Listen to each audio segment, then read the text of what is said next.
out of that. Make hay out of that. So I'm very curious to see what happens here. But nonetheless, something is happening. Either he pissed Trump off or he pissed off Elon. He hasn't tweeted in a while. And now this thing, before he's even taken his job, now he's being floated for another job. Yeah. You don't want to be this whenever you're here in DC. Could be some combination of both. But the pissing off Elon thing actually does make some sense because this did Vivek's, Boy Meets World, Saved by the Bell, infamous tweet at this point, which seems to have spelled somewhat of an undoing here in MAGA world. I mean, that is part of what brought so much wrath against not just Vivek, but against Elon over the H1B. I mean, that just was absolute fuel on the fire.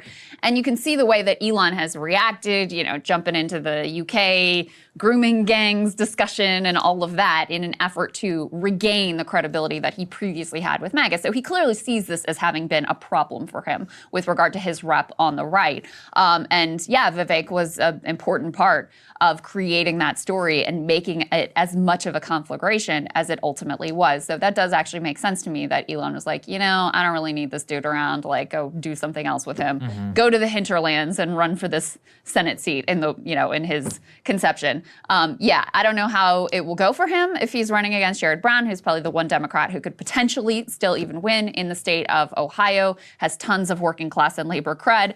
After Vivek did his whole screed against the white working class and kind of showed his colors there, that might be a little bit of a difficult thing to overcome. And then the other thing, Sagar, that I didn't realize is apparently Vivek had wanted to run for governor of Ohio, which is up in 2026. Yeah. Which if you are in the Senate seat and you get appointed, then you have to run in 2026 for the full Senate term.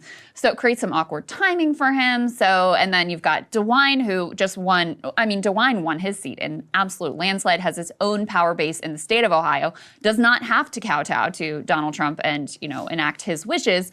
But then what does he want to do post governor's mansion? Does he want some sort of administration gig? Is there something that Trump could give him as well? So there's a lot of different interesting political pieces here going on. Yeah. But the most fascinating one is Vivek standing within MAGA world vis-a-vis Trump, vis-a-vis Elon, and how they clearly are trying to kind of push him aside and push him out of Doge at this point. Absolutely. Let's put C3 up there on the screen. So this is why this is a time-sensitive segment.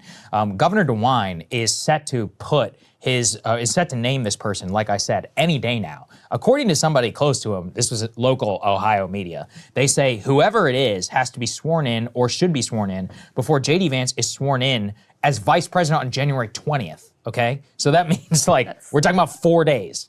And now this is a very fast-moving thing. The previous names that have been floated are the Lieutenant Governor, John Husted, sorry, by the way, to the local Ohioans. I don't know who you are. Other notable names include the Ohio Treasurer, Robert Sprague, former state senator, big Matt Sprague Nolan. Head myself. Yeah, big Sprague head. Secretary of State, Frank LaRose, Columbus area Congressman Mike Carey, and former Ohio Republican Party Chair, Jane Timken. I don't know why that name. I know, she's familiar to me. She ran for something else. I don't know, Lieutenant Governor. It's funny, some of these names, they're back here somewhere from various news coverage now over the years. But the point is, every single one of the folks that we just listed are Ohioans in their own right. They're people who have longstanding ties in the state. They have been floated previously. Vivek is from Ohio. I don't actually know if he lives there.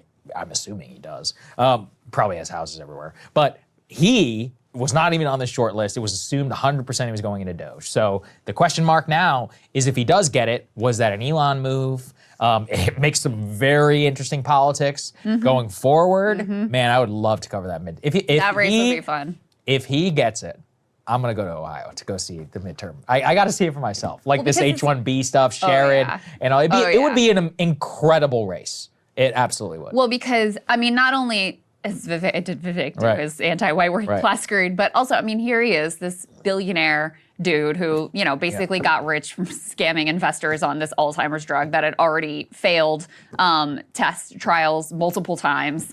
And so there's a lot to work with that someone like Sherrod can actually make hay out of.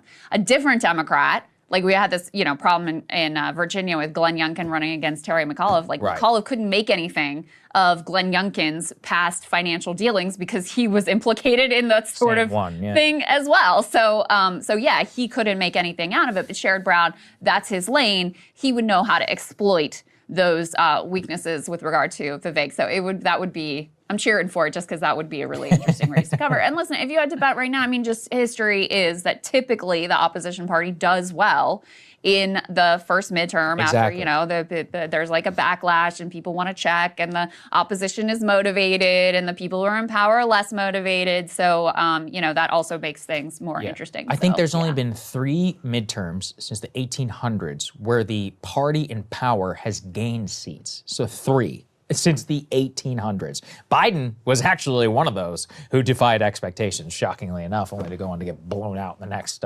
election. So that goes to show you public opinion is very thermostatic and it moves around a lot. You can do well in the midterms, you can get blown out in the general election. So things happen and they move and they shake all the time. Hey, if you like that video, hit the like button or leave a comment below. It really helps get the show to more people. And if you'd like to get the full show ad-free and in your inbox every morning, you can sign up at breakingpoints.com. That's right. Get the full show, help support the future of independent media at breakingpoints.com.